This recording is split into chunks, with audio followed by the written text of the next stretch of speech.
I am Darcy. And Brian. And we are the Stay-at-Home Gamers. And tonight, we're going to talk about building skills just by playing games with your kids. Mm-hmm. It's a total win-win. Sneak it in there. Sneak some learning in. You have fun. You spend time together. You win. And they learn. They build all kinds of skills. Mm-hmm. So we're going to talk a little bit about some of the different skills that you can build with your kids during a family game night. Talk about some different game suggestions, and even just like some observations that we've had of our own kids and the skills that they've built and increased just by playing board games. Yep. Right? Mm-hmm. You don't have to try to read all my little scratch over here. At it. I made some little notes just to, because I was like, I don't want to forget all these things, but then I started writing too much. So obviously it's going to become a blog post. So it's half written right here. Yeah, it is. I'm just going to scan that and put it on. Yep. I'm just going to stick it up just like that. So, I mean, just a quick overview on a few of the skills that we see the kids building through gaming, and then we'll kind of go through them a little bit and then talk about some different game recommendations. But things like math, reading and writing, creative thinking, memory, fine motor skills, critical thinking, problem solving, strategic thinking, and then social skills is the huge one, and that covers all kinds of things from teamwork to taking turns to good sportsmanship, following directions, things like that. So I thought math would be the good one to start off with, because trying to teach math sometimes is not super fun. Or at least when the kids know, like, we're going to practice math facts today. Exactly. They're kind of like, oh, and they zone out. So what is our favorite way to practice math with the kids? Sneak it in there. Gaming. Yes. And it's easier than you might think. You don't really need a specific game that says math game. Yeah. I mean, honestly, any game with dice. Sure. That's how they learned a lot. Yes. They bought him dice at the game fair because they wanted to count them all the time. Yes. He has fun not even playing an actual game. Just you give him a set of dice and he just likes to roll them and count them and add them up. And it's great when you see them going from pointing to like count the dots to like instantly recognizing the number of dots that come up, and then start building on adding those numbers together. So when you have more than one die, it's even better. So when you have multiple dice, it's a great way to get that practice in. And anything that has like a health counter is a good way to have some math that adds, you get some addition and subtraction in there without even like realizing it. Anything that has, where it's like, you have to deal damage or you have to figure out what you're doing. Games with money. There's lots of games with money, not just Monopoly. I mean, that is an example, but sometimes people have not so fond memories of losing with that. Game. But there's other games that have money component to it as well, so that adds that in there. Anything else that you can think of? Math-wise? Yeah. Or even like the type of game? No, you covered a lot of them. Even like dominoes. Even something like just basic war and cards, Yeah. Which one's bigger? So, for like game suggestions, like I said, pretty much anything with dice. One of them that the kids really seem to be really picking up with was when we were playing Dragonwood. There's a combination of, there's dice, and then you also have cards, so you have to have like a certain, like either matching or like ascending numbers, and then you have to be able to have your dice add up to a certain amount to be higher than the card that you're attacking to be able to capture it. So it was like they had to add and they had to like figure out, is that number greater than the one here or is it lower, and that kind of thing. And it seemed like he really started picking up adding from the dice a lot from that, because he was. He had to win. He had to. And then Catan Jr. is another one. I mean, trading for resources is a math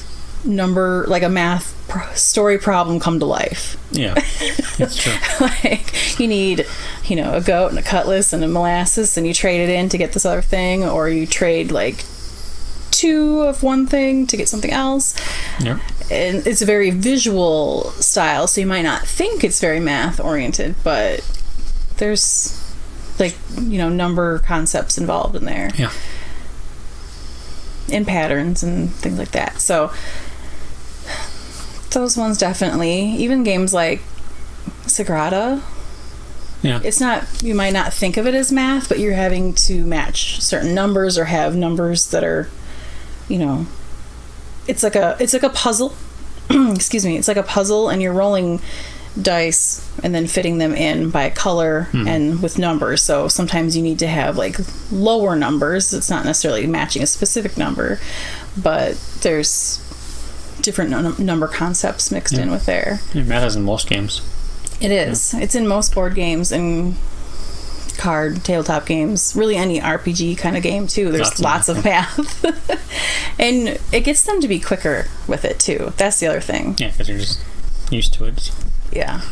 Because before it was like he'd be like 1, 2, like he'd be like sitting there like counting it out, and he's getting a lot quicker with it, with knowing or figuring it out.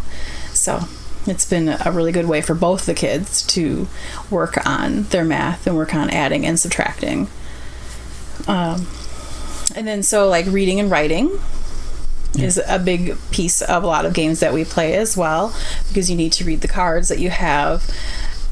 But again, it's not sitting there going, okay, we need to read for 20 minutes, or we have to practice, your sight words or something. They start picking things up more as they just have to... Yeah, they say the same things, and they know what they are without having to read the word. So, I mean, that's in a lot of different games, but definitely the ones that came to mind was like Hive Mind, because we have to read questions to each other and then you have to write down your answer.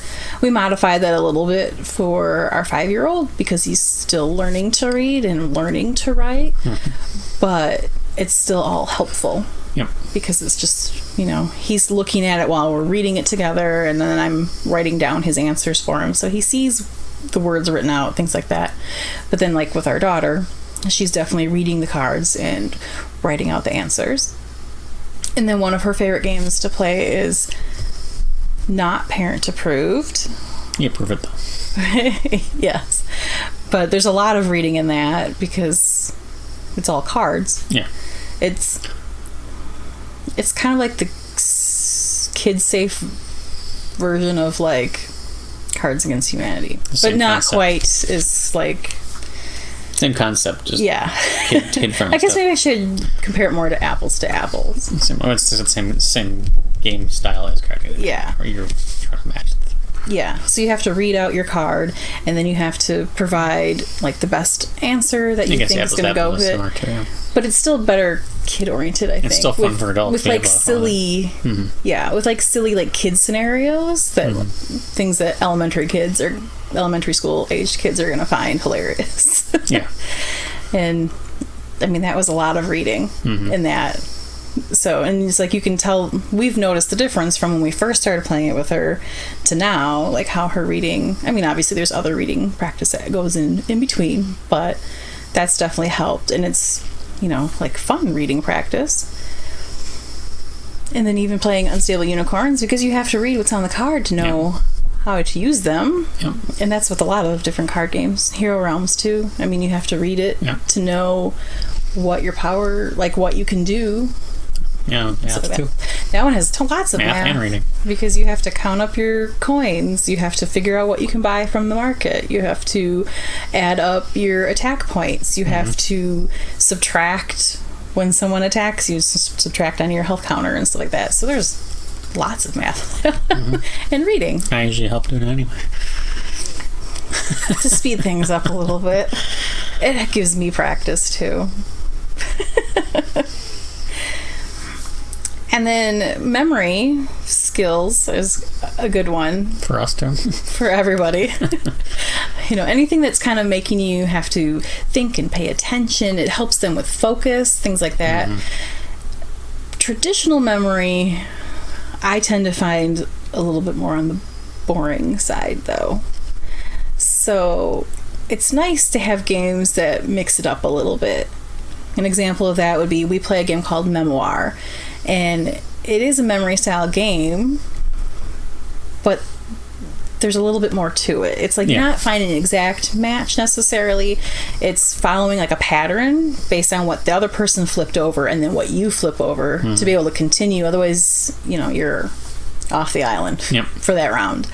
And it's just a little bit different, and I like it. And you can definitely see them paying attention to where things are and remembering where they are. And I don't always. But it's a little bit more fun than a traditional memory type game. And then even like a deduction type game like herbalism is really good for memory and focus and paying attention, observation. Yeah, she was really good on we played that. Like went up today, right? That video went up today on our YouTube channel, yes.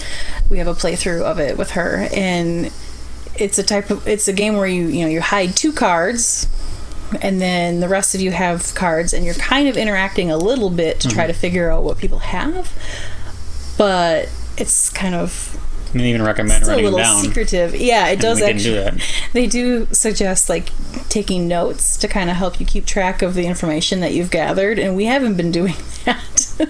We've been trying to remember, like, they said 2. They should have 2 yellows. I know there's only 3 in the deck. Who has the other one? If no one has it, it must be hiding under there. So even Hamakoji's like that too. Yeah. Yes. We didn't play that one with her, but you kind of got to remember what's where and kind of make some guesses too. But you kind of have to pay attention to where things are and remember what people did on their turn.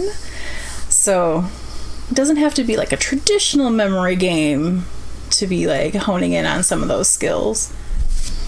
And then there's another game that we haven't played it a ton, but we have. It's called Enchanted Forest. And like underneath the trees are different items that you have to find from like fairy tales. And so you flip a card up, and that's the one that you have to go find. So as you're like moving around the board, you're checking under trees, and then you're trying to remember where those things are. So if that card comes up, you're able to make the guess, because then you have to get all the way over to the castle and then say that you're making a guess, and then you lift up the tree to see if you're correct. I mean, isn't Dinosaur Island like that too? It kind of is. That's a kid's one, but you still kind of remember what the things you are looking for. Well, it's not a dinosaur, don't look there. Yes.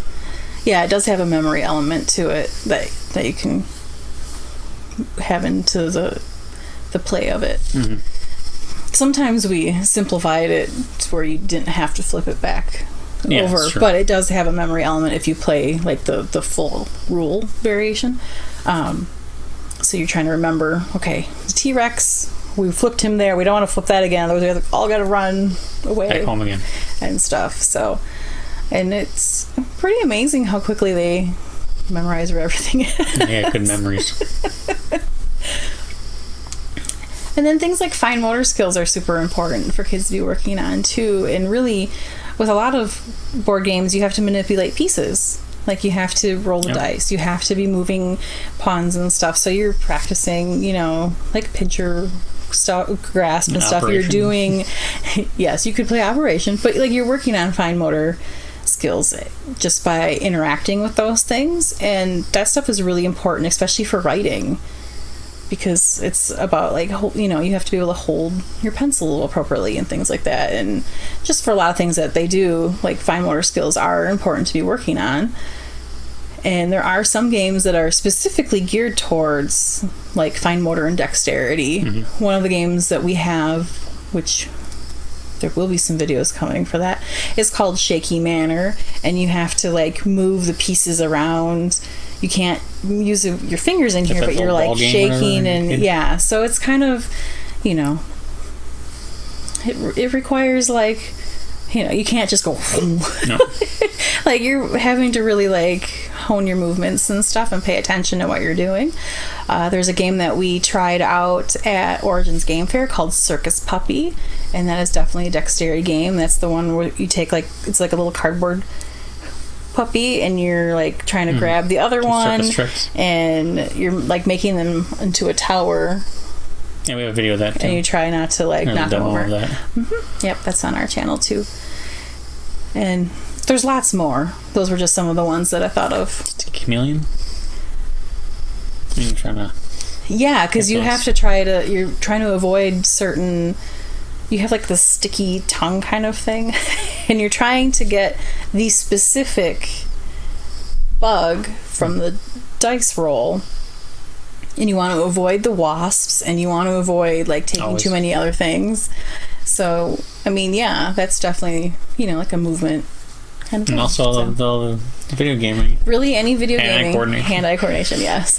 So, as much as sometimes video games get a bad rap, they do have some benefits as well. I kind of just lumped in critical thinking and problem solving and strategic thinking and creative thinking because it was so hard to be like, okay, this is a game that specifically does this. I mean, almost all games have that sort of. Yes, and I think it's one of those things that a lot of us might not think about when it comes to board games that are out there, that they serve so many purposes and provide so many benefits. I mean, the kids love like coming up with stories for different games and characters and things like that. They like acting things out. They even do that based off of like video games and stuff too, but they like to act things out when they're playing together, when they're playing, pretend play. And there's also games like story cubes, or we have some like story cards where it's just pictures or just illustrations, and you flip down certain things, like there's like ones that show like a time and like an object, and then you have to like come up with a story for how all those things work together. So those kinds of things in there, but definitely with like thinking ahead and planning your moves. It kind of goes into the other chat we had about coaching them into like we coach them into their move and stuff. This is why we did that, and it helps them. Yeah. In the future. Yeah, that's actually on our. I'm like pointing here on our Facebook page down there somewhere. You can just wherever the video thing somewhere on the side it says videos, and you can like see all of our videos. And we do have a live from a couple of weeks ago where we talked about coaching kids through gaming. But yeah, there's the more advanced so many things that I mean, people think of chess a lot when they think of checkers, like needing to think ahead on their moves, and it takes a lot of like, I don't want to say it takes a lot of intelligence, but it does. Like, I mean, you have to think through what you're doing and think about all the different possibilities of things that could happen. One thing kids don't usually do is think ahead of what they're doing. They don't think of the consequences of what they're doing. So it helps. I mean, it helps practice some impulse control too. Instead of, I could just like do this or whatever. Like, and you have to sit and wait your turn and things like that. I mean, some of these things, it does take time as kids are working through them, and it just when they are very little and they start gaming, a lot of it is just kind of getting them used to very simple things and very like tactile sensory type stuff, because there's games like Haba has a lot of games that are great for toddlers. And there's not a whole lot of rules to it, but it's just more so like you're drawing like you're feeling through a bag to try to guess what shape it is or something. Or, it's like, I think that might be an apple. And then you like pull it out or something like that.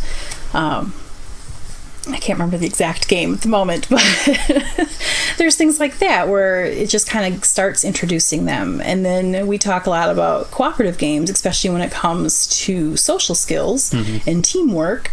And those things help build towards the more advanced, more difficult games, the ones that it's okay to be like losing and not have a tantrum about it.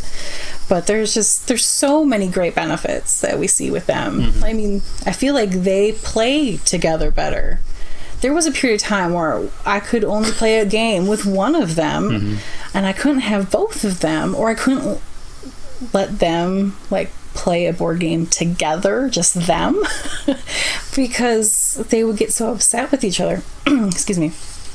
They would start getting upset with each other.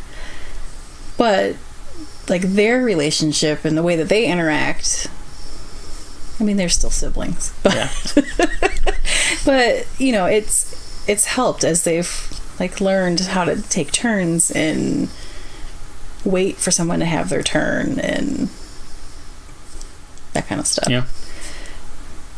Following directions, that's a huge one that you might not even realize is a benefit when it comes to playing games.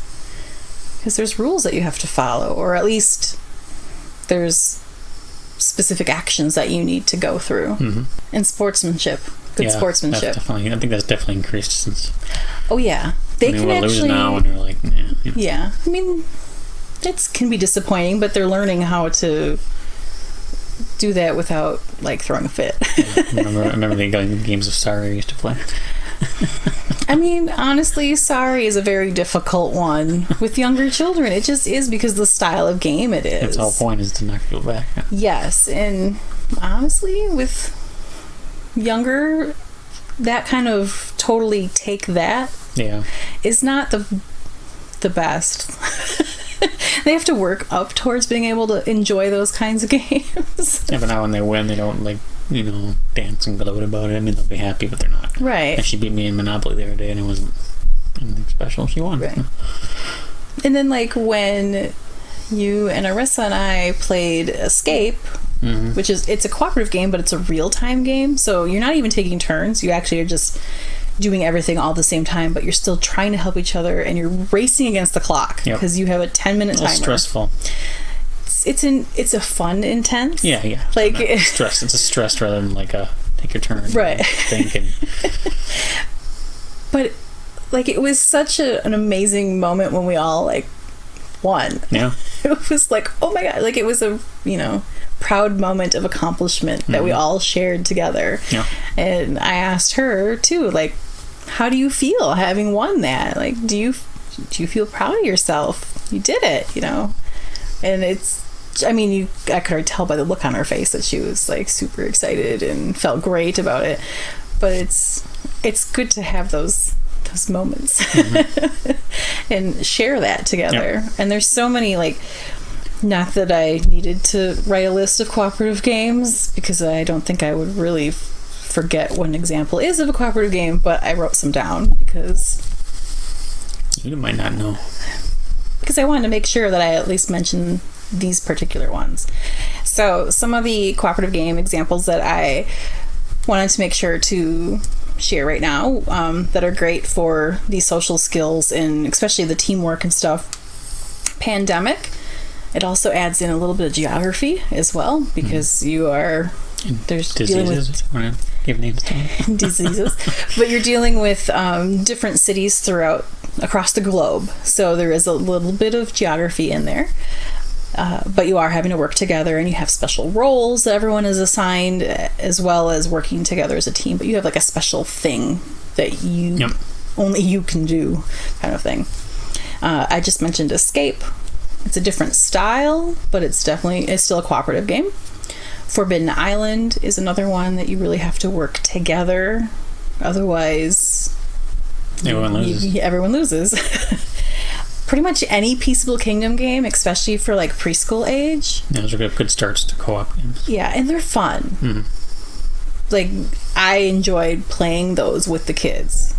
That's important because you need to enjoy it with them. Otherwise, it's really hard to sit there. More Candyland. Right, and I'll take that a couple of times before it's like, and you want to be able to play something that has some replayability to it. So, like with Peaceable Kingdom, a couple of my favorites I like to recommend are Cauldron Quest. The Cauldron Quest, and I think it's just the fairy game. Yeah, I guess. But it's different every time you're playing it. Like it's the same game. Yeah, but things get mixed up a little bit. The pieces get mixed up, things like that. Things are not the exact same every time. So makes it a little bit more fun to play that, especially when they want to play it over and over and over again. Yeah. And they're quick, like 15, 20 minutes. And then Thanos Rising, because, well, I really enjoy it. It's a little on the longer side, so depending on your kiddo. But they may love Marvel, so then... Yes, so if they like superheroes, it's another one that's got... Yeah, I'm sad at the same time. It's yes. And I was going to say it has math. It doesn't technically have math. Not really. Because it's not numbered dice. There's symbols on it.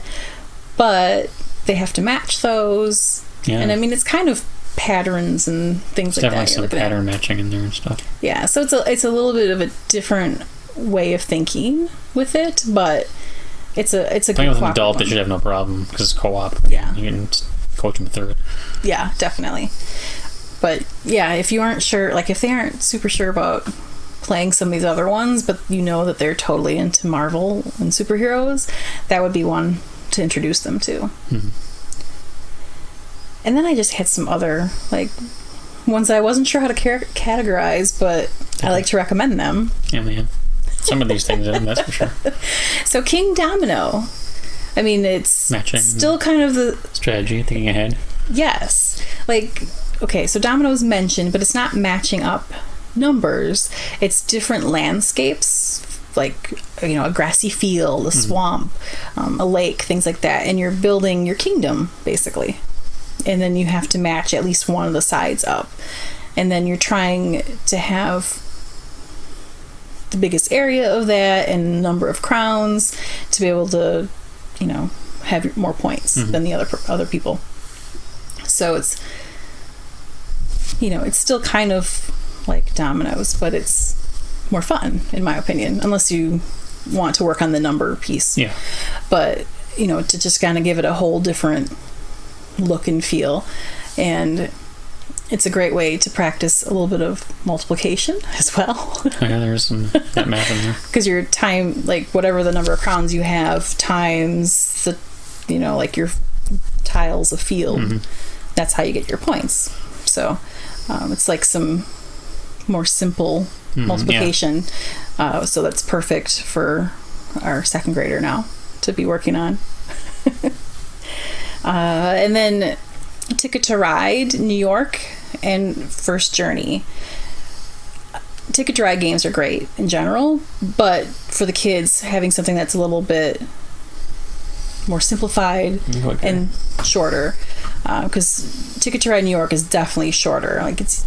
Yeah, First Journey wasn't super short. I mean, it still can go long, but it was shorter than the... Right, and it's a little bit more simplified. There's like pictures that go with the city names for their destinations, so they can, if they can't read it, they can match the picture and they know where they have to go. But they're thinking ahead, and they're having to manage a few things because they have 2 different destination cards, so they're trying to like figure out how to complete those routes. Yeah, you get a certain number of cards. Yeah, and you have to like match colors and have the right number for the trains that you need to put down. So there's a few different things that are going on. So it's good for them working on that. And then it's a great introduction to the bigger games. And then Patchwork is a great puzzle one. It's a good 2-player game. And it's really just, you know, trying Tetris-y. Yeah, it's very Tetris-like, where you're trying to match. There's also a little bit of math involved. Yeah. Trying to keep your buttons or whatever. I kind of doubted my daughter's strategy the last time I played against her, and I should not have done that because she won. Does that a lot. I don't do that a lot. No, she does that a lot. I was going to say, I'm like, I don't doubt her all the time. And then all of a sudden she wins. You're like, okay, that works. Because I was like, okay, are you sure that you want to keep doing that? But I let her do it, you know, and she won. So, but it's a different style of game, but it's a good 2-player. So it's a really good one if you just want to have some of that one-on-one time and kind of do something that makes you use your brain a bit. But yeah, I mean, honestly, almost every game that we have, I could recommend. Yeah, there's for something, but doesn't teach you something. Right, but these are some of my very yes, definitely, I can see these as sneaking in some learning. So when the kids say that they want to play a board game, it's really hard for me to say no. Yeah. I mean, we play games a lot anyway, but when they're like, Mom, do you want to play a board game with us? It's really hard to say no, because it's like, oh, well, this is a good time to work on some stuff. I do see a comment. Thank you, Mindy. She said you guys are the best. We appreciate that. If you do have any questions, certainly leave them in the comments. Let us know if you have like maybe there's something specific that you want to help your child work on that they may need some additional help with at home. Maybe they just need a little additional math help or something like that, and you want to figure out some good ways to work on that, and you want some suggestions on games to try out with them. Let us know. I'm totally happy to help you come up with some game suggestions. Yeah. Oh, and I didn't write this down before. When it comes to math and writing, pretty much any roll and write game is good too. I don't have a lot of those yet, but no, we want to get some don't. of those. But I mean, a very classic one is Yahtzee. Yeah, I was gonna say they like to play Yahtzee with my mom, and there's lots of numbers and stuff. And that's kind of like the original roll and write type game, but there's lots of other ones in different Even themes. that bowling one we have is like that, where you roll. Yeah. But that's another one, just, where it's like working on some number recognition and you're writing and stuff. Practice writing your numbers, and also have to kind of plan, though, too. Because usually there's some sort of, either you have to have them like in a certain, like ascending order or whatever. So once you start filling things in, you got to figure out how you're going to approach that. So it was more of a genre that I wanted to make sure to mention, but yeah. And speaking of escape, yes, on Thursday night at 9 p.m. Central, 7 p.m. Pacific time, we will be playing Escape live on Facebook. Yeah. Here. Yeah, here. It'll be just the two of us since the kids will be in bed. So it'll be interesting because we haven't played it as 2-player yet. No. We've played it 4 and 3. And we are going to first play the base game. Because it's like 10 minutes. And then I don't know what we'll add into it yet. We'll have to look so that we actually know how to add, like, what little expansions. What we have to do. We have the big box, so it has like 3 expansion, like main expansions, and then like these mini expansions that they call Queenies. So we'll add some stuff in, so we'll play more than one time, but it won't be the exact same game. No. Each time. We'll add something to it to make it a little bit more difficult. I'm going to tell you right now, we probably will not win any of them. Okay. But you never know. We've only won once out of like 5 times. We recorded that one. Yeah, it was a huge shock. It was like, oh my gosh, we won. And then her meeple fell off the table. It was pretty funny. It was like, we escaped the temple, but you fell off the cliff. So that was fun. So I think I've probably talked enough. Yeah, you covered for everybody tonight. I don't know if you had any other like. No, you got all the. Think of anything else that fairy tales good for. Yes, that's a good one for storytelling, I guess. Yes. Creative thinking. Yes, so. Reading and. I mean, I can go through all these games and explain how it's put it some. So. Yeah. Maybe. Even Monopoly, we played the other day, the Nightmare for Christmas one. It's yes. Number, dice and money and all that kind of stuff. So rent and doubling rent and. So. Yeah, and having to think those things through. So. Because I'm not going to lie. A lot of times I buy stuff knowing that the kids want to buy the property from me, and then I charge them double. So they have to think through that. Yeah, we made some deals. Yeah, so we'll be back on Thursday. Trying to escape the cursed temple. You keep getting logged in there for some reason. Cold. I know. Well, it's like we keep getting dropped off on the Forbidden Island and in the Forbidden Desert. Yeah. I don't know why we keep going there. Keeps coming back. So see you then. Unless you have something else to say. I was just gonna say one more time. If you had any questions or need any suggestions, please drop those in the comments. And thanks so much for watching. Thank you. We'll see you at the next game.